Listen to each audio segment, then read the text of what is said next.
Okay, hey everybody, we are back. This is our last final set of notes, video notes for Unit 6 development. And we're going to be talking about adolescence and adulthood. All right, so we're going to jump right in. Here's what I will say. There's a lot of facts that are given during these notes. So I'm going to do it as quickly as possible. So please pause after each one so you can write it down. Okay? All right, so we can try to do it as quickly as possible. All right, so the first subtopic is adolescence. And the guy that came up with adolescence and the describing of what exactly it is, which is Stanley Hall. Okay, and it's basically adolescence is your years from your like in between being a child and an adult. Okay, and an adult is considered somebody that is completely independent. Okay, so all of you are in your adolescent stage. This is when basically it is marked by when everybody gets their puberty. Okay, and that's when it marks basically adolescence begins. Now, um, we're going to start with the next one, which is physical development. Physical development, obviously, there's a big change in adolescence, and it starts with puberty. Okay, and then during puberty, what ends up happening is that there is a surge of hormones, which then intensifies mood and body changes as well, right? And it's preparing itself for reproduction, okay, for the survival of human beings. Just a reminder, make sure to pause and write this down, all these little informations as we go, all of these bullets. The next one is that there is the sequence of physical changes tends to be predictable when it comes with time, right? Like they know about the hormone levels. People are going to get taller, hairs are going to grow, right? So, excuse me. These are all physical changes that everybody that is human goes through these things, okay? And women get their menstrual cycle, men start producing sperm, and so forth, okay? Now, there's actually what they found psychological issues that can occur, especially with people that have early or later developments in puberty, right, as an adolescent. So if the boys tend to mature earlier, they tend to be more athletic, popular, self-assured, independent. However, it can also lead to risk of alcohol use, delinquency, and premature sexual activity. For the females, if there's early maturation with the body and hormones, they feel out of sync. Um, and then they tend to also then associate themselves with people that are older, but they also get teased or there's sexual harassment as well. Okay. Now we go to the next one, which is brain development, which is part of the physical development. And a lot of stuff is going on, not just in the outside physical world, but a lot is going on with the brain. Okay, and so basically what's happening during this time, an important part of adolescence is pruning. And pruning is basically where they disconnect, and we've talked about this many times. The neurons make that neural connection that we have basically disconnects those neural connections that we're not using in order to make space for new connections. Okay, so that's pruning. And the only time that happens is when you sleep. Okay, very important pruning. Frontal lobe is not fully developed yet. That happens about 25. It's the last part of the brain that is done developing. Okay, that's why it's the last one, right? So it's like back to front is where your brain develops. The next thing is the growth of myelin sheet, right? And myelin sheet is that fatty cells that are around the neuron in order to fire quickly, okay? Um, the emotional part of the brain, which is the limbic system, actually is a lot slower during this time. That's why emotional regularity is very difficult for adolescents. Okay, but there is improvement in judgment, impulse control, and long term planning, right? This is where you guys all start doing that. However, they're more susceptible to risky behaviors and emotional storms, right? They just come suddenly. Another thing is that they're easily manipulated by advertisements and peers. And then a typically when they are using reasoning, you're going to weigh the immediate benefits rather than the long-term effects. Hence why adolescents tend to be more risky, a little bit more of living in the present type thing, that YOLO mentality. Then we go to the next one, which is cognitive development. And this is when you are in the Jean Piaget stage of formal development, okay?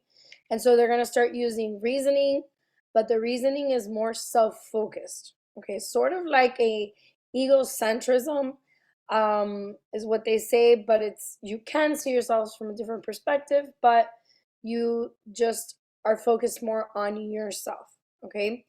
Another thing during cognitive development is that they think that others, and you worry about what other people are thinking about you, or you feel like you stand out amongst your peers, right? Like everybody's looking at you. And that is called the spotlight effect. And make sure to write that down.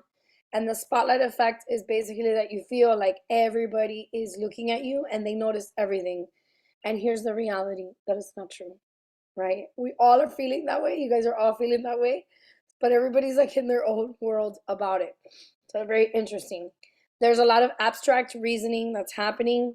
Now is when you guys start debating and questioning human nature, good and evil, truth versus justice, right? You also start developing a deeper conception of God or a higher power, and your existence. You start questioning, like, why am I here? What's my purpose? Type things. Lots of fun stuff. Okay, now we're going to move on to the social development. And social development is the part of Erikson stages in which you are in your identity versus role confusion. And this is essentially the part where every adolescents are forming their identity. Okay. In an individualistic culture, and write that down, which that's what we live in, individualistic culture, they try different selves, right? Like different identities in different situations, right? So maybe in school you may be studious, but when you're with like your extracurricular activities friends, like in sports or in theater, music, you tend to then create a different persona or identity that usually matches the social norm within that group. It's all about fitting in and seeing who you are, what fits, what doesn't. This is why it's really, really important to try to be the most authentic self, yourself, um, so that there's not this cognitive dissonance. But it does happen a lot, cognitive dissonance during the stage. Okay. Now, there is also a social identity, okay? And the social identity is what you guys create, in which it's an aspect of like we, which is like your group of people. So your self concept is determined or kind of identified, not identified, just or defines of like your group of peers. Um, so basically, part of who you are is determined by the group of like the people in your group, basically. Okay. Now, Erikson, he mentions or he finds that adolescents, they're going to adopt to their parents' values and expectations, right? But another thing is that the adolescents also adopt their identity that's like kind of opposite of their parents, but they're also it's conforming to their group. So their values and expectations are your family, right? Your caregivers, your parents. But what you consider your identity is very much influenced by your peers or your social groups during this time. Okay. Um, this is also a time where you are trying to achieve a purpose, want to accomplish your own personal, um, something more personal and like you create it, like if it's going for a career or choosing the right college or sport or extracurricular. It's more of you wanting to achieve that, doing well in AP Psych, right, and passing, or just being successful in a class is one of those. Okay. He also says, Erickson also goes into that adolescent identity is followed by young adulthood, which is then kind of that emergence of intimacy, finding those intimate relationships um, right after adolescence. Okay, now I want you to include there the parent and peer relationships of adolescence. Okay, so this is a stage, writing each one of these down, is that you begin to pull away from your parents. You tend to start arguing a little bit more. When there's a positive parent-teen relation, there tends to be also a positive peer relation. Okay. Um, Typically, high school girls tend to be a little bit more affectionate or have an affectionate relationship with their moms. Um, and those young, like high school girls, will also have a affectionate relationships with their girlfriends, right, or other girls, and they tend to be more trusting, right? Um, Misbehaving tends to be more likely due to tense relationships with their parents and other adults. Um, and now the parent influence actually starts declining and the peer influence starts growing. So what is the peer influence, right? The peer influence is basically how one should act, right? You tend to start following and acting like your peers. Start looking at cliques or exclusivity, like your group. That's why everybody tends to be in a clique. Those who are, excuse me, a little bit more withdrawn from social settings, they tend to be a little bit more vulnerable to loneliness, low self-esteem, and depression. And that is why when you see others, especially adolescents, bring them in, talk to them, because it's hard. Being an adolescent is difficult. And so, especially those that have a harder time in social settings. Okay, now the parent influence during this time is religious faith, college and career choices, political views, and then values and morals are always then tied into the parents and family. Okay, now moral development is also happening during this time, and typically adolescents are in the conventional level in which they know that what's right and wrong due to laws, but also social order, right? It's kind of like you want to look good in front of others, right? So you'll do things that are right and wrong, which is determined by your social setting. Okay, what they decide it is. All right. Now we'll go to the next page, which is adult development. And one of the new kind of words that has developed here is what's called emerging adulthood. And emerging adulthood is basically when you're 18 all the way till finally become independent from your parents and financially independent. So this is usually by their mid 20s. You guys will be like in your emerging adulthood. It's kind of like you're a little bit more free, but you're still dependent on your parents financially. So they don't have full responsibilities or independence still. They're kind of like the in between. They'll go to college, they'll work, but they tend to live with their parents due to financially not being independent. And if you continue living here in Miami, you'll kind of be an emerging adult for a little bit. It's still a joke. Anyway, so adulthood. So then comes adulthood, and adulthood is when you are finally financially independent, creating the life all on your own, which is a beautiful thing. So let's talk about physical development in adulthood. And so physical development starts declining um, at early adulthood, so about 25, right? It's interesting. Once the frontal lobe is developed, then your physical starts declining.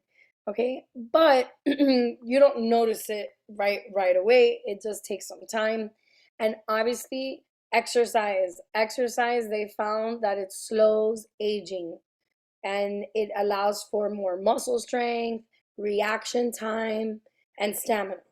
Okay, now cognitively, what starts happening here? Wait, let's continue with the physical. So you also need to add there that um, your visual sharpness starts diminishing, your perception, like depth perception, starts changing as well. Your pupils actually start shrinking, and then your sense of smell and hearing also starts declining. Your health, immune system starts weakening. This is why people tend, as they get older, um, it's easier to get sick. However, they over time we do accumulate antibodies, which is a good thing.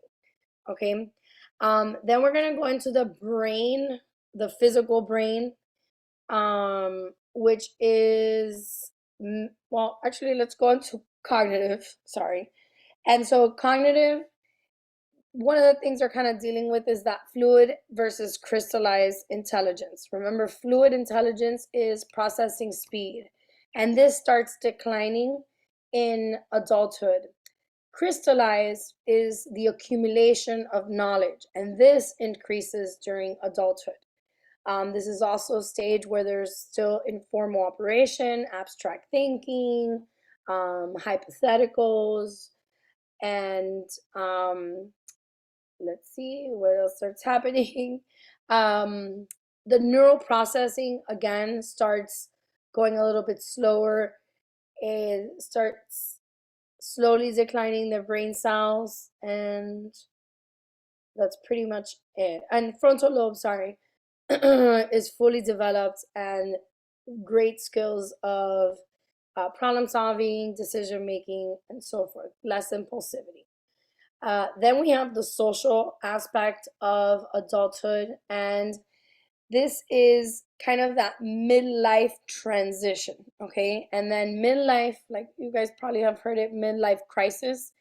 And midlife transition is basically a time of struggle or regret or kind of feeling stuck. So then they'll tend to do something to get out of like that rut.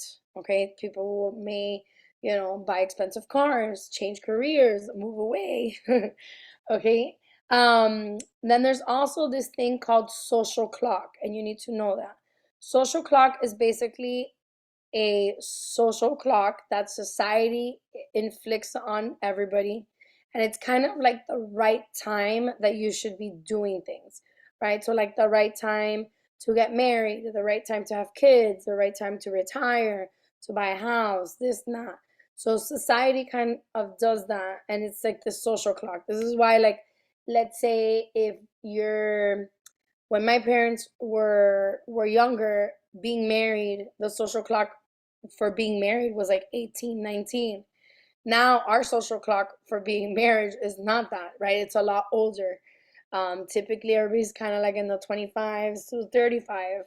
And that social clock is constantly shifting.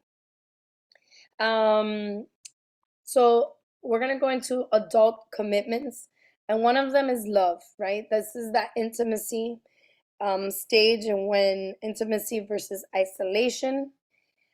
And so here they're looking for um,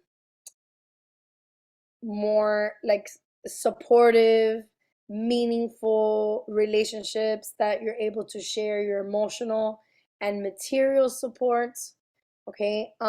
Typically they seal their love for the person via marriage. And they last longer, that they found is they last longer if married after 20 and educated, right? So if they're educated, married later on, they tend to last a little bit longer.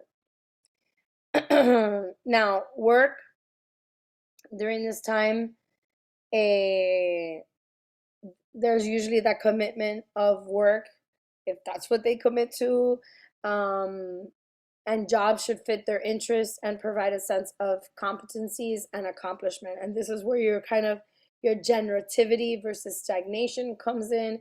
Are they satisfied with their job choice? And if they're not, right, they'll tend to then change careers. They also deal with death and dying. As they start getting older, they start realizing that time is ticking, like literally. And it's very interesting because I remember when I was in adolescence and in college as a young emerging adult, to me the end was like so far away, and I didn't understand, as people that are older giving you advice, about time. It's hard to put that into perspective when you guys are so young, adolescents and young adults, um, because it seems so far away. But here, as adults, right, the older they get, the end is closer, and you know that you've lived longer than what you're going to live to the end, right? Like, so it's sad. So, and this is the part where that integrity versus despair comes into play, in which either they're really proud of the life they led, or they regret, and they're like, they know they can't take that back. This is a time when a culture is going to play a factor in, so we're talking about death and dying, is that culture plays a factor in how to deal with grief. So typically, depending on the culture they're in, either it's something that you express or you hide. Um, the grief of death is a lot more severe, especially when it's somebody that passes, when it comes suddenly and you weren't prepared for. Um, Self-help groups definitely they help. A passing of time also helps with grief, and of course the support of friends and others. Now, there's this thing called death deferral effect, and I'm not sure that if I mentioned it when we were talking about intelligence, but if not, here it is. Death deferral effect is basically that people have the tendency to avoid dying just before or during an important holiday or event. So, death deferral basically just means that the person kind of like waits till the event is over to then pass. Um, so, quite interesting. So, you'll see somebody that turns, let's say, 100 years old, and they will wait till they turn 100, and usually like maybe a week or two or a month later they pass. Or maybe they're waiting for like their grandchild to get married, and they'll go to the wedding, and a few weeks later or months or a couple months after, they'll pass. So it's very interesting how that occurs. Now, there are the stages of dying and death that you do need to know, and this is from Elizabeth Kubler-Ross.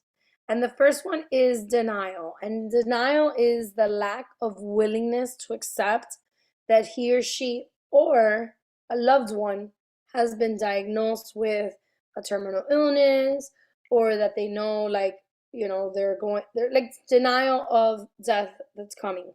So usually they'll start looking for second opinions. They may even be just totally like ignore it and not deal with it. Okay, the next one is going to be anger.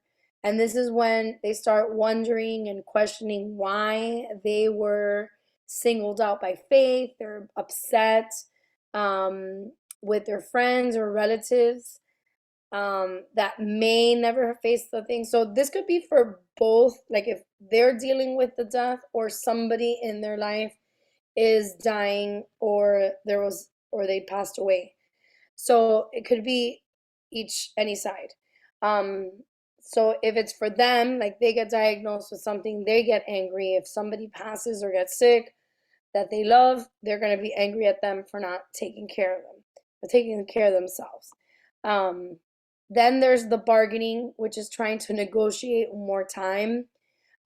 Tend to pray a little bit more. They promise, like make promises, they create goals for events to attend to. And then there's the depression, which realizing that death is inevitable. They know that they're not going to live out the future as planned. Get really sad. A lot of help from friends is needed during that time. And then the last one is acceptance. And this is where they just come to terms with the process of dying and saying goodbye.